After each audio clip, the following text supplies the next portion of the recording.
Bismillahirrahmanirrahim. Assalamualaikum warahmatullahi wabarakatuh. Pada video kali ini saya akan membahas tentang pemahaman mengenai struktur data.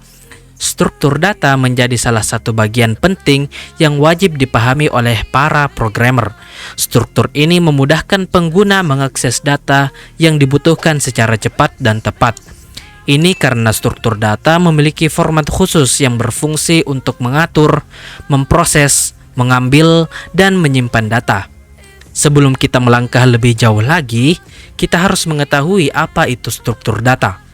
Struktur data adalah suatu koleksi atau kelompok data yang dapat dikarakteristikan oleh organisasi serta operasi yang didefinisikan terhadapnya.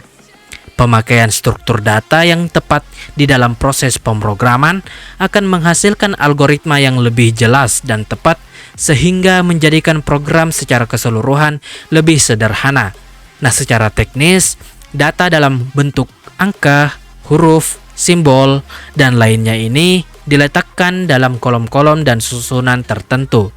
Dalam menyusun data, terdapat beberapa istilah yang perlu kita pahami, yaitu node dan juga indeks. Node yaitu elemen yang terdapat dalam struktur data. Setiap node berisi pointer ke node selanjutnya. Sedangkan indeks yaitu objek dalam sistem database yang bisa mempercepat proses pencarian data. Nah, struktur data bisa digunakan untuk mengelola database, melakukan kompres file, hingga mengolah data lainnya. Praktis, struktur ini menjadi hal yang harus dipelajari karena dapat membantu kita untuk menyatukan berbagai elemen data secara efektif. Apalagi, struktur data juga akan mempengaruhi ketepatan algoritma suatu program. Nah, mungkin itulah sedikit penjelasan tentang pengertian dari struktur data. Selanjutnya, kita akan membahas 7 tipe struktur data, yaitu array, linked list, stack, queue, tree, graph, dan hash table. Nah, pertama kita akan membahas tentang array. Array adalah variabel yang mempunyai indeks sehingga dapat menyimpan sejumlah data yang bertipe sama. Dimensi array adalah jumlah indeks pada variabel array. Array multidimensi atau lebih dari satu indeks, minimal 7 indeks. Nah, dalam perhitungan, array sering digunakan untuk operasi matriks. Tipe array mempunyai kumpulan elemen yang jaraknya saling berdekatan. Array dapat membantu seseorang untuk mencari data secara acak hanya menggunakan indeksnya. Kapasitas elemen yang dapat dialokasikan pada tipe array bersifat statis. Nah, jika kita ingin menyisipkan elemen baru ke array, maka harus membuat array baru dengan ukuran yang lebih besar. Sebaliknya, jika kita ingin menghapus elemen tertentu, kita harus membuat array baru dengan ukuran yang lebih kecil. Nah, adapun kelebihan dan kekurangan dari array tersebut. Pertama, kita akan membahas kelebihannya. Kelebihan yang pertama yaitu bisa digunakan sebagai implementasi tipe lainnya, seperti queue dan stack. Dan kelebihan yang kedua adalah proses pencarian data bisa dilakukan lebih cepat. Nah, setiap kelebihan pastinya ada kekurangan. Kekurangan array yaitu penambahan dan pengurangan data membutuhkan waktu yang lebih lama karena tipe array ini menampung data secara berurutan. Nah, selanjutnya kita akan membahas tipe struktur data yang kedua yaitu linked list. Linked list adalah struktur data yang terdiri dari urutan data linear yang dihubungkan satu sama lain. Saat menggunakan tipe linked list, kita harus mengakses data secara manual. Hal ini karena kita tidak bisa mencari data dengan sistem acak. Tipe linked list terbagi menjadi 3 jenis, yaitu single linked list, double linked list, dan circular linked list. Ketiganya dapat dibedakan dari proses traversal atau proses kunjungan ke setiap node dalam satu waktu. Selanjutnya kita bahas kelebihan dan kekurangan dari linked list. Nah, kelebihan yang pertama yaitu ukuran lebih dinamis. Yang kedua, alokasi penggunaan memori bisa disesuaikan dengan kebutuhan. Dan yang ketiga, penambahan atau pengurangan data lebih cepat. Selanjutnya kita bahas kekurangannya. Kekurangan yang pertama adalah menguras memori yang lebih banyak. Yang kedua, tidak bisa kembali ke node sebelumnya atau reverse traversal, kecuali pada jenis double linked list. Dan yang ketiga yaitu proses traversal lebih panjang karena tidak langsung mengakses data dengan indeks. Nah, selanjutnya tipe struktur data yang ketiga yaitu stack. Stack adalah tipe struktur data yang linear dan mengikuti urutan tertentu. Adapun urutan yang digunakan adalah LIFO, last in first out, atau FILO, first in last out. Kedua istilah tersebut artinya sama, yaitu data yang terakhir masuk akan menjadi data yang keluar pertama kali. Nah, adapun kelebihan dan kekurangan dari stack, kita bahas kelebihannya terlebih dahulu. Kelebihan yang pertama adalah dapat mengelola data secara efisien. Yang kedua, bisa membersihkan objek secara otomatis. Yang ketiga, dapat mengontrol memori dengan mandiri. Nah, selanjutnya kita bahas kekurangannya. Kekurangan yang pertama yaitu kapasitas memori yang sangat terbatas. Yang kedua, kemungkinan terjadi overflow ketika jumlah objek terlalu banyak.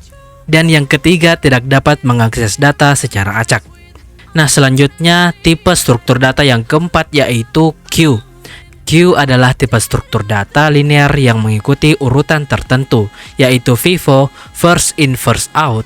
Jadi data yang masuk pertama kali adalah data yang pertama kali diambil. Analogi sederhana yang menggambarkan tipe ini adalah orang yang sedang mengantri. Siapa yang datang pertama, itulah yang dilayani terlebih dahulu. Nah, adapun kelebihan dan kekurangan dari tipe data queue ini. Kelebihan yang pertama yaitu data yang masuk akan dilayani sesuai urutannya. Yang kedua, proses antrian data lebih cepat dan optimal. Dan yang ketiga, menangani beberapa tipe data sekaligus. Selanjutnya, kekurangannya. Kekurangan yang pertama yaitu jika waktu pelayanan habis, maka data yang terakhir masuk tidak bisa dilayani. Yang kedua, proses yang rumit saat harus menambah atau menghapus elemen dari tengah. Dan yang ketiga, membutuhkan waktu lama untuk mencari antrian. Selanjutnya, tipe struktur data yang kelima yaitu tree. Tree adalah tipe struktur data yang memiliki bentuk seperti pohon. Tipe tree efisien untuk menyimpan data secara hierarkis karena disusun dalam beberapa level. Jadi, tipe ini sering dianggap sebagai kumpulan node yang saling dihubungkan. Nah, setiap node bisa berisi beberapa data atau link dari node lainnya. Beberapa istilah yang ada pada tipe tree antara lain yang pertama, root, yaitu node yang berada di paling atas. Yang kedua, child node, yaitu turunan dari setiap node. Yang ketiga, parent node, yaitu node yang berisi subnode. Yang keempat, siblings, yaitu node berasal dari parent node yang sama. Dan yang terakhir, leaf node, yaitu node yang tidak memiliki turunan lagi. Nah, adapun kelebihan dan kekurangan dari tree. Kelebihannya yaitu proses mencari data bisa dilakukan dengan cepat. Dan kekurangannya yaitu membutuhkan waktu yang lebih lama untuk memasukkan data karena harus menyesuaikan dengan urutan nilainya. Nah, selanjutnya tipe struktur data yang keenam yaitu graph. Graph adalah tipe yang berisi beberapa node yang saling terhubung. Node pada tipe graph disebut sebagai simpul. Jadi, setiap garis akan saling menghubungkan dua simpul. Biasanya, tipe ini digunakan untuk menunjukkan jaringan tertentu. Contohnya seperti jaringan telepon. Nah, tipe graph terbagi menjadi dua jenis, yaitu directed graph dan undirected graph. Directed graph artinya setiap garis akan terhubung ke semua simpul, sedangkan undirected graph artinya tidak semua simpul akan terhubung dengan garis. Jika sebuah simpul tidak terhubung dengan simpul lainnya, maka disebut dengan isolated vertex. Nah, adapun kelebihan dan kekurangan dari graph ini. Kelebihannya yaitu yang pertama dapat membantu memeriksa hubungan antar node dengan cepat. Dan yang kedua, cocok digunakan untuk grafik yang tidak mengandung banyak node. Adapun kekurangan dari graph yaitu membutuhkan waktu yang lama untuk memodifikasi data. Dan tipe struktur data yang terakhir yaitu hash table. Hash table adalah tipe yang digunakan untuk menyimpan data secara asosiatif. Tipe ini akan menyimpan data dalam format array. Hal ini memungkinkan kita untuk mengakses data dengan cepat karena cukup menggunakan indeksnya saja. Operasi utama yang digunakan dalam hash table adalah search, yaitu untuk mencari elemen. Yang kedua insert, yaitu untuk menyisipkan elemen, dan delete, yaitu untuk menghapus elemen. Nah, contoh penggunaan tipe hash table adalah mencari data nama dan nomor telepon.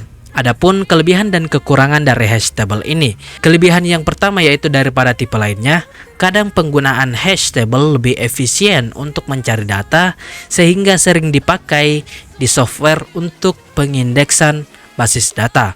Yang kedua, mudah melakukan sinkronisasi.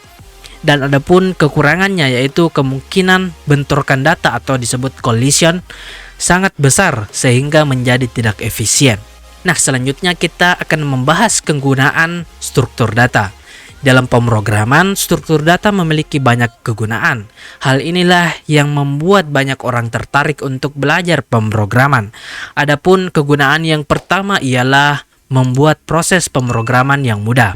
Struktur data bisa digunakan untuk membuat perintah dengan bahasa pemrograman dengan lebih mudah. Yang kedua, menyimpan dan mengatur data. Mudah menyimpan dan mengatur data secara efisien, rapi, dan terorganisir. Yang ketiga, pertukaran data. Kita bisa membagikan informasi dengan cepat dan mudah walaupun dilakukan antar aplikasi. Yang keempat, meningkatkan kualitas algoritma. Struktur data bisa berpengaruh ke tingkat efektivitas algoritma. Yang kelima, mengantisipasi masalah coding. Masalah ketika coding bisa selesai lebih cepat dengan menggunakan struktur data. Hal ini karena kesalahan atau error bisa segera ditemukan. Yang keenam, mengelola sumber daya dan layanan. Sumber daya dan layanan dalam sistem operasi bisa diatur melalui struktur data. Struktur data dalam konteks ini biasanya membuat manajemen directory file, alokasi memori, dan lain sebagainya. Yang ketujuh, pengindeksan. Struktur data bisa digunakan untuk mengindeks objek yang disimpan dalam database. Yang kedelapan, searching. Indeks yang terdapat pada struktur data akan mempercepat proses pencarian data tertentu. Dan yang terakhir, skalabilitas. Struktur data dipakai untuk mengalokasikan dan mengelola penyimpanan data di seluruh lokasi penyimpanan. Nah, dengan begitu, suatu aplikasi big data bisa terjamin performa dan kemampuan upgrade-nya. Mungkin itulah tadi pembahasan seputar struktur data yang dapat saya sampaikan. Nah, sampai ketemu di video selanjutnya.